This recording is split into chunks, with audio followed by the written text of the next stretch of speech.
First of all, just give us a broad overview on how you viewed that.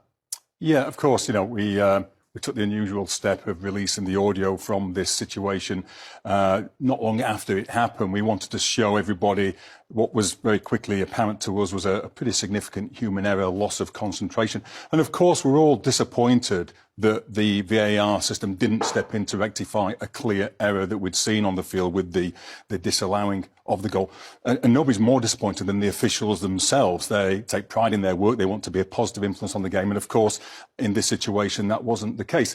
Of course, without VAR, that disallowed goal would still have been a disallowed goal. But VAR exists to step in when we make a wrong decision on the field. So, of course, we're disappointed. And our job then was to try to find out what happened and what we could do to prevent that sort of thing happening in the future. OK, well, let's start at the beginning. How did that confusion occur?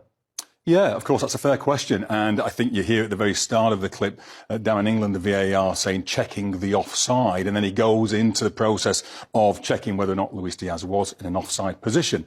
He's able to do that because the flag was correctly delayed by the on-field assistant referee. I think you can hear that Darren's going through the process pretty quickly. We sometimes get criticism for being a little bit slow sometimes, and people want us to be as quick as we can be. And we do focus on efficiency, but never at the sacrifice of accuracy. We need to be accurate. But you can hear Darren's trying to be quick, and then he puts a line across that shows a very clear picture.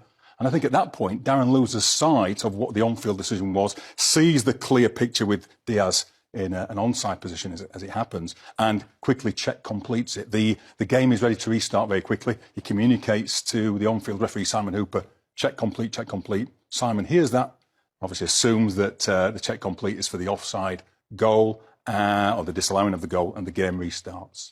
Those words, check complete, they feel a little bit vague in light of what's happened. Are you happy with those words, or do you want more substantial sort of comments on it? Yeah, we know that human error can happen in all walks of life, and it happened here. One of the things that we have to do is put things in place to ensure that should we have a human error, it doesn't have the damage impact that we saw on this occasion. So one of the things that this has brought in sharp focus is the need to reiterate some of those communication protocols that are really valuable in VAR to prevent this type of thing happening. So we want the on-field referee to communicate to the VAR what the on-field decision is very clearly, and then the VAR to go back to the referee and acknowledge that they've heard that properly. The VAR goes through the process then of checking the situation, giving clear direction to the replay operator to get the right angles, speaking to the assistant VAR as they're going through that as well, so that the assistant VAR can be another check and balance, if you like. And then before communicating to the field, speaking to the AVAR to say what their intended direction of travel is going to be. Then at that moment, not just saying check complete, because what are you check completing? Saying check complete, goal confirmed. In this case, check complete, offside confirmed.